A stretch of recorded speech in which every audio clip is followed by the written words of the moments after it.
तो कहानी की शुरुआत होती है और हमें एक लड़के को दिखाया जाता है जो कि किसी लड़की के बेडरूम के नीचे छिपा होता है। और अब ये लड़की उठकर पूरे दिन क्या क्या अपने रूम में करती है, ये सब कुछ लड़का उसके बेड के नीचे से देखना चाहता है। अब ये लड़का कौन है आखिर और ये इस बेड के नीचे क्या कर रहा है, ये हमें मूवी में आगे पता चलेगा। तो हम जान पाते हैं कि इस लड़के का नाम मिशु होता है और ये लड़का खुद से बहुत ही अकेला रहता है और इसके साथ साथ इसका स्कूल में भी कोई दोस्त नहीं होता और ना ही इसके घर वालों की इसकी कोई कदर होती है।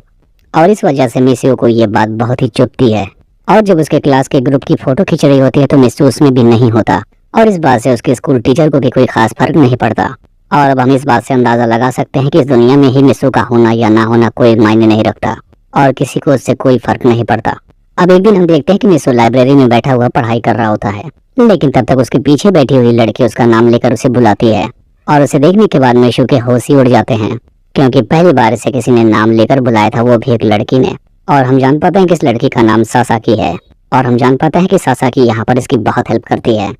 जिसके बाद अब ये दोनों एक जगह पर कॉफी पीने के लिए जाते हैं। अब ये दोनों काफी पी रहे होते हैं, ऐसा देखकर मिशु बहुत ज्यादा खुश होता है क्योंकि आज तक उसके साथ किसी ने भी कॉफी नहीं पी थी और आज दिन उसके साथ एक बहुत ही खूबसूरत लड़की बैठकर उसके सामने कॉफी पी रही है। अब उस दिन को लेकर आज पूरे 11 साल हो गए हैं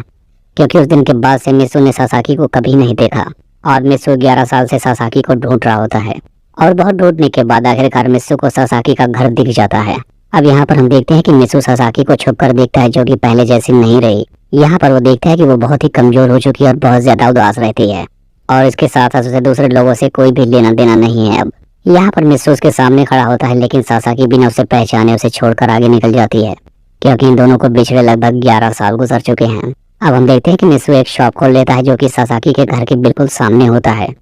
और मिशु उस शॉप के ऊपर वाले फ्लोर में रहने लगता है और सासाकी की अपनी टाइम की एक बड़ी फोटो फ्रेम अपनी दीवार पर लगा देता है और वहाँ पर वो एक पुतली को एक ड्रेस भी पहनाता है जिसे सासाकी ने 11 साल पहले पहना था। अब इसके बाद हम देखते हैं कि मिशु सासाकी को अपने घर से रोज देखता है। अब हम देखते हैं कि यहाँ पर मिशु की शादी भी हो चुकी है और उसका हस्बैंड उसे एक रात बहुत ज्यादा मार रहा होता है और ऐसा देखने के बाद मिशु बहुत ज्यादा शॉक्ड हो जाता है और अगले दिन फिर से मिशु सासाकी को देखने के लिए जाता है और वहाँ पहुंचकर वो देखता है कि उसका चेहरा बिल्कुल खराब हो चुका है क्योंकि उसके हस्बैंड ने उसे बहुत ही ज्यादा मारा है।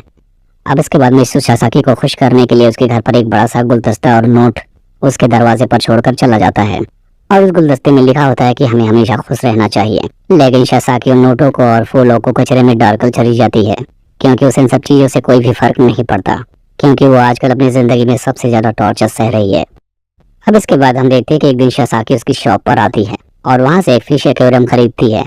अब इसके बाद मिशु एक्वेरियम को लगाने के लिए उसके घर में जाता है और वहीं पर वो मौका पाकर उसके घर की चाबी चुरा लेता है और इसके साथ साथ उसके लाइटर में वो एक माइक्रोफोन भी लगा देता है ताकि वो उसके घर में हो रही सारी बातों को सुन सके। अब उसी रात को वो सुन पाता है कि सासाकी का पति उसका रेप करता है और मिशु अपने रूम में बैठकर ये सारी बातें सुन रहा होता है। अब ये सारी चीजें मिशु को बहुत ज्यादा बुरी लगती हैं। अब कुछ टाइम तक हम देखते हैं कि मिशु उसके घर में छुप छुप कर जाता है जहाँ पर वो जाकर लाइटर की बैटरी को चेंज कर देता है और सासाकी जिस जगह पर लेटती है वो उसी जगह पर सो जाता है और वहाँ लेटकर वो सासाकी को फील करता है। अब इसके बाद हम देख पाते हैं कि सासाकी उसकी शॉप पर आती है जिसके बाद वो उसे जूस पिलाता है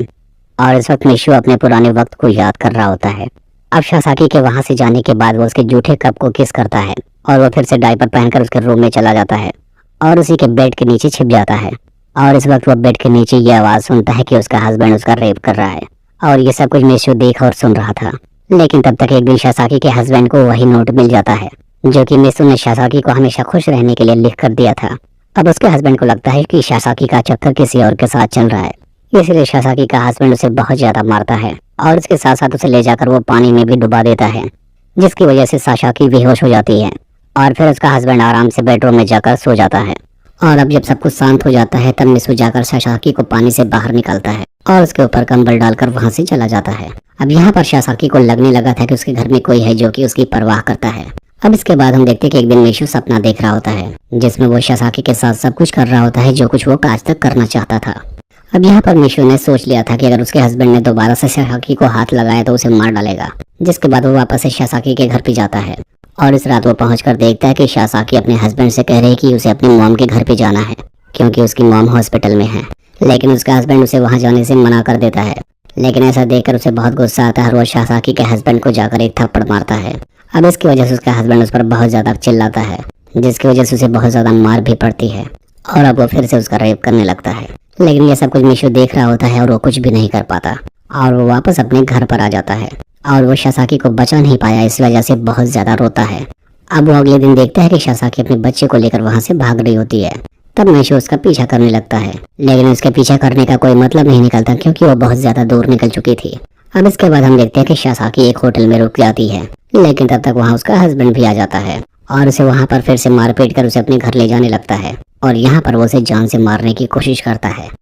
लेकिन बहुत सही वक्त पर वहाँ पर मिशु आकर उसे बेहोश कर देता है। अब अपने हस्बैंड को बेहोश देखकर शासाकी उसका गला दबाने की कोशिश करती है क्योंकि आज तक उसने उसको बहुत ज्यादा टॉर्चर किया था। लेकिन तब तक मिशु उसका हाथ उसके गले से हटाता है और खुद अपने हाथों से उसके हस्बैंड का गला घोट देता है और वहाँ पर उसे जान से मार डालता है। और वो पुलिस के पास जाकर कन्फेस भी कर लेता है कि उसने एक मर्डर किया है। जिसके बाद अब शासाकी मिशु के घर पर जाकर देखती है कि ये लड़का आखिर था कौन जो कि इसकी इतनी ज्यादा परवाह करता था। लेकिन अब शासाकी को उसके बचपन की फोटो मिल जाती है जहाँ पर उन्होंने ग्रुप में फोटोज क्लिक करवाए थे और तब शासाकी को याद आता है कि ये वही लड़का है जिसके साथ मैंने कॉफी पी थी। और अब इसके बाद शासाकी को इसका नाम भी याद आ जाता है और वो भागकर मिशु के पास जाकर उसका नाम लेकर चिल्लाती है, ये देखकर कि मैं शासाकी को याद हूँ।